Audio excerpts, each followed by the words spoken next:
so scared by him earlier. I was like, oh, okay. So appreciate you taking the time. Yep. These guys are just going to fire away with a couple questions, and then you're good to go.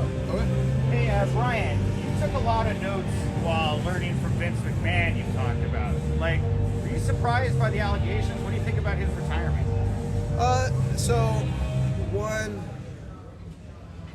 First thing I should say is no comment. Okay.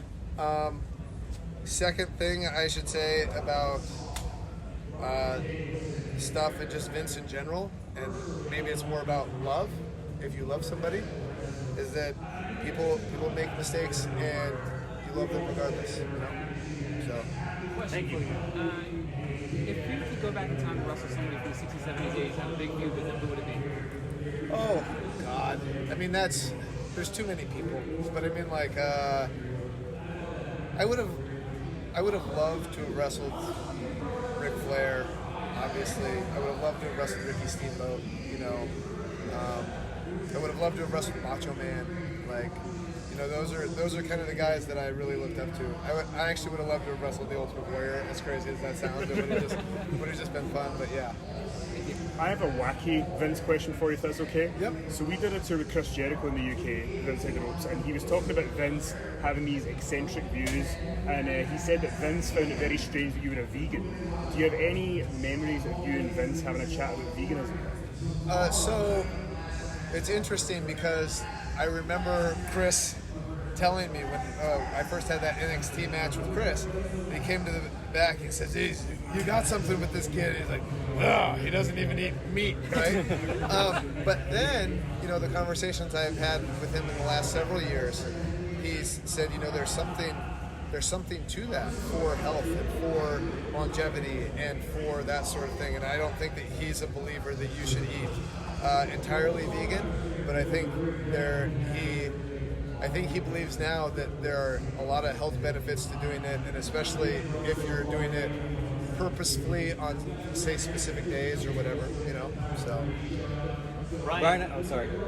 Bryan, I sit in on Willie Rego's podcast, and he was talking about the importance of like newer wrestlers and modern wrestlers trying to pay more attention to like asking questions and things like that going around. And he brought, like, on your panel, he brought up cell phones and things like that. Do you think how much more can a lot of modern talent nowadays kind of like, if they put down the phones, would they learn? And have they been asking a lot of questions backstage to some of the legacy talent? So I think the phone thing isn't necessarily affecting the way they're learning pro wrestling, in the sense of, because I think that a lot of the younger talent are asking really good questions and stuff. Like, they come to me a lot and say, like, what do you think of my match, and that sort of thing. The phone thing is more about, I think, will help you enjoy your life more, right? If you put down the phone more.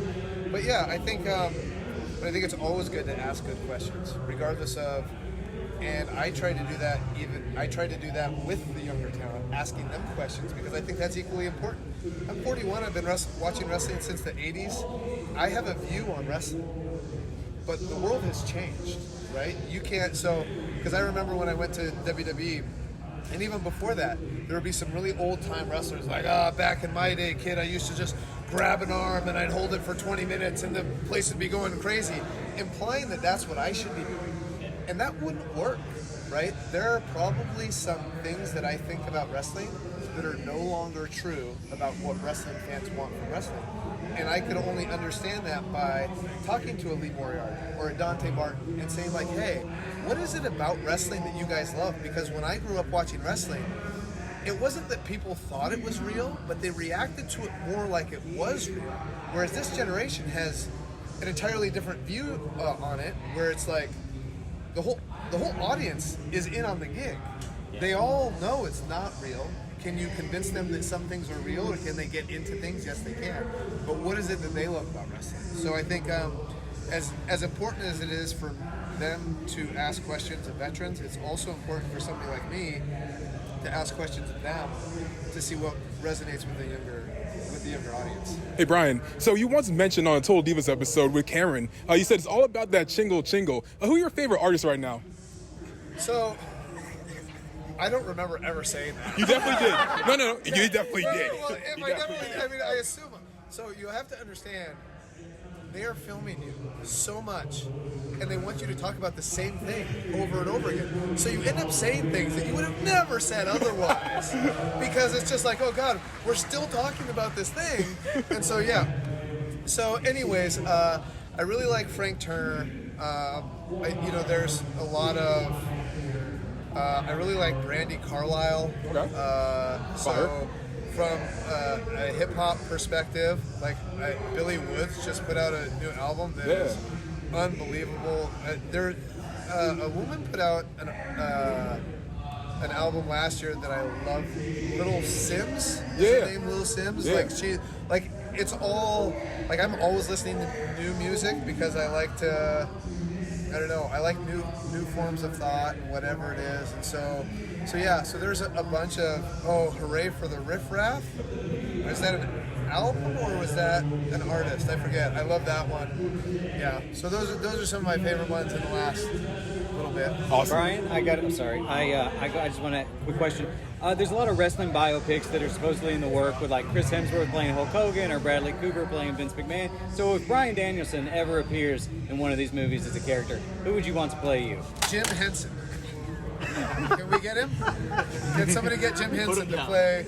Might be able to get Fozzie. Yeah, let's get a Ouija board and just, Yeah. Two more guys. Yeah. Brian,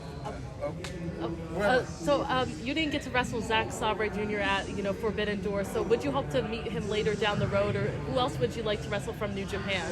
Yeah, so I'd love to wrestle Zach. I'd love to wrestle. So Tanahashi and I wrestled in 2004.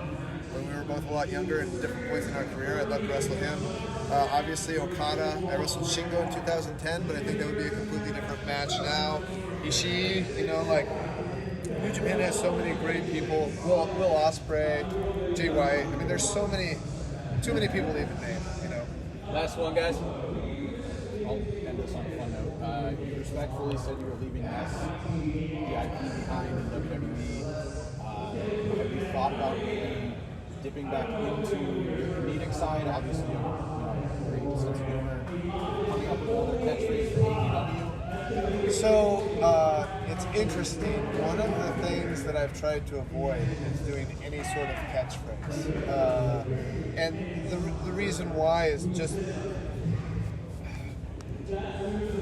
it came to become a crutch, and when people expect something of you that you need to give that to them, that almost feels like it pins me down more than it helps me. One of the people I really respect from an artist perspective is Bob Dylan. So if you go to I'm trying to think, like an Aerosmith concert, you're going to want to see the hits, right?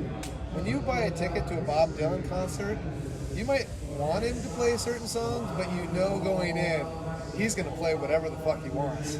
And that's kind of what I want my wrestling career to be now. I want people, maybe I hope that he does this, but they're going to be happy with kind of whatever, and just me being creative and doing what I love to do. Just to quickly follow up on that, in 2013 when they tried to give Big Show the Yes chant, how did you feel about that? Like, did you find it funny that they were trying to transfer that chant? Did it bother you? It didn't bother me at all.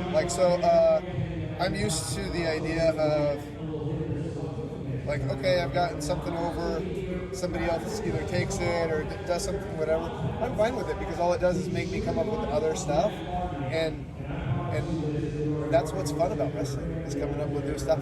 So. All right, guys. Thank you so much. Yep. Thank you, guys.